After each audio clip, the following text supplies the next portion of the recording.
I've been exploring the wilderness of Alaska for over 50 years, and I've gone on the glaciers and I've climbed the mountains and I've traversed the rivers and fished virtually for every fish in Alaska. And I feel this intense awareness of the wilderness, this losing of yourself in the natural world with all of its harshness and all of its incredible beauty will really stir your soul. That we all want to live a long life, but life is really just conscious awareness.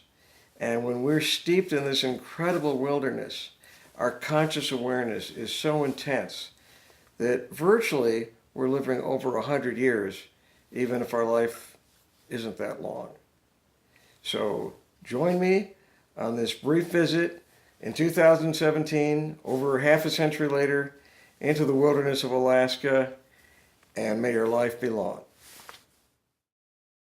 We'll start our journey on a mysterious trip to the north part of Alaska, north of the Alaskan coast, by a little town called Kaktovik on the Barter Island, where the few polar bears that still survive in the Arctic are able to come here to eat off of the remains of an Eskimo whale kill. It's misty and windy, and the weather is miserable and actually frightening, and yet these polar bears are completely comfortable, and they frolic in it because they have all the food they could possibly eat. And they're not going to be able to go out to the polar ice cap for some time now. In the meantime, instead of starving, they're able to eat on the remains of the Eskimo whale kill. And so they're well fed and very playful and not really aware of the incredible danger their whole species faces and the doubtfulness of their future as the world gets warmer. But meantime, they play in the mist, play with their family, being totally aware of nothing ever endangering them. We leave the north and then go to the west Bering Sea, farther south, to see the walruses. And these are animals who are also endangered for the same reason, because of the declining Arctic ice. But here they are, happy in this one little spot, and they frolic into the water, and they actually use their tusks mostly just to dig up these little animals they eat on the ground.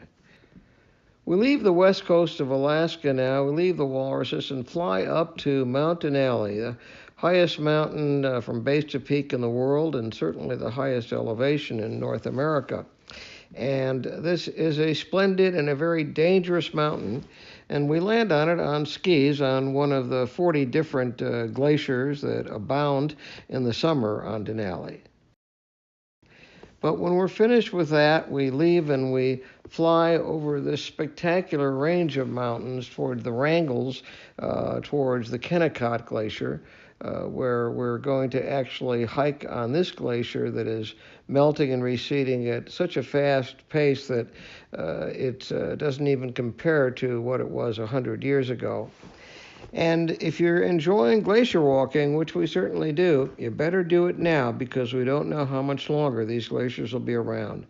Look at the melting stream of rivers from glacial silt as the glacier is melting. And we're walking on the remains of this glacier, and rivers and rivulets forming as they begin to melt and recede. But we go down to the bottom of the Kennecott Glacier, where there is a lake, of course, a glacier lake, and we go pack rafting in this beautiful lake. This lake at one time didn't exist. In the background, you see what looks dark there is not really ground, but it's glacier covered with dirt. Finally, we fly back to Lake Clark, to our beloved home, passing by glaciers to the right and the left that are getting smaller and smaller as the years go by, and wind up in beautiful Lake Clark with a spectacular total rainbow.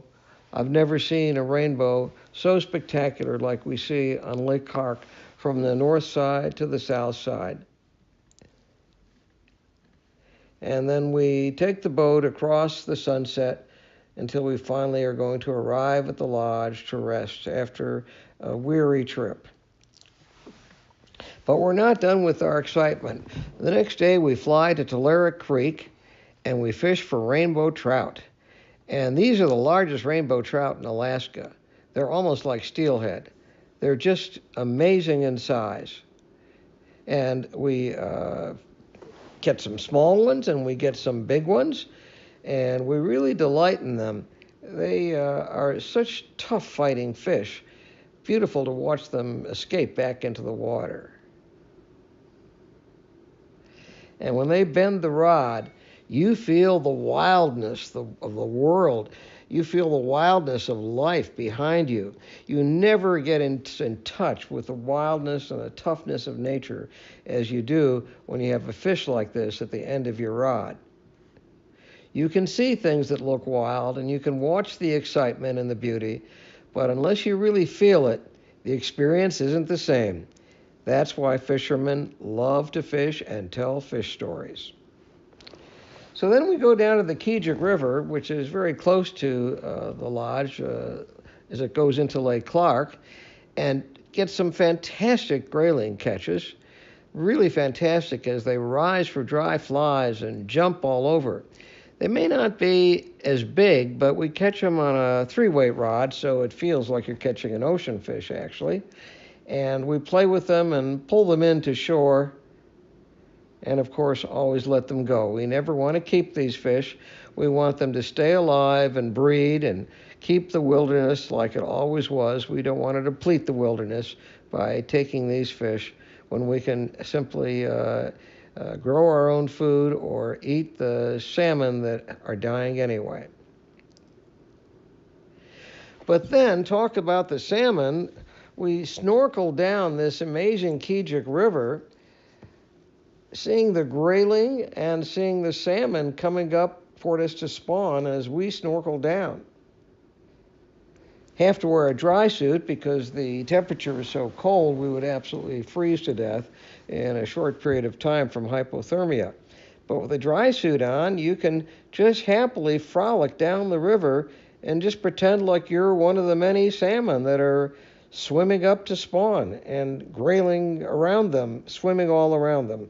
Gray fish and red fish, salmon that have turned red and salmon that haven't turned red yet. And then finally we fly down to Katmai on another day to go fishing with the Grizzly Bears.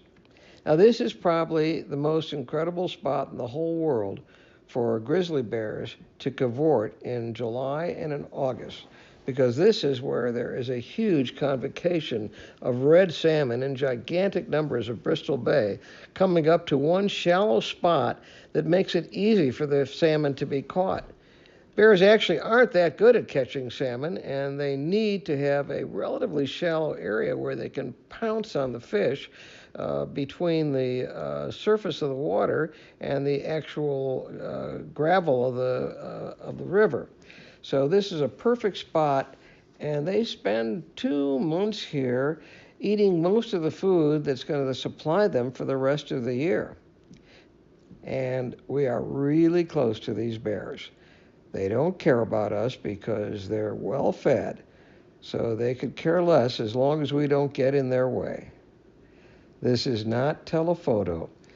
He is really there. I can't say that it's not frightening, but we've done it for so many years that we feel comfortable with these bears, and we know when it's safe to be near them.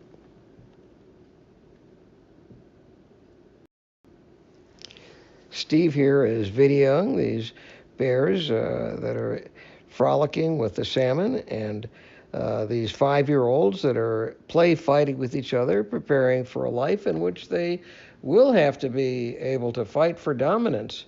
So right now it's just playing, but it's playing for real. You see their mighty paws, and here they are when they were just young ones following their mother, just a year old. But eventually they'll be 3-year-olds, they'll be kicked out, and they'll be 5 years old, learning how to make it on their own. And now we're flying back to the lodge, looking over the beautiful country between Lake Kijik and our treasured Lake Clark Chulitna Lodge. You'll get a view that will absolutely blow your mind when you get back to the lodge and you see where it is situated. The most pristine, beautiful place I think I've ever seen anywhere in the entire world.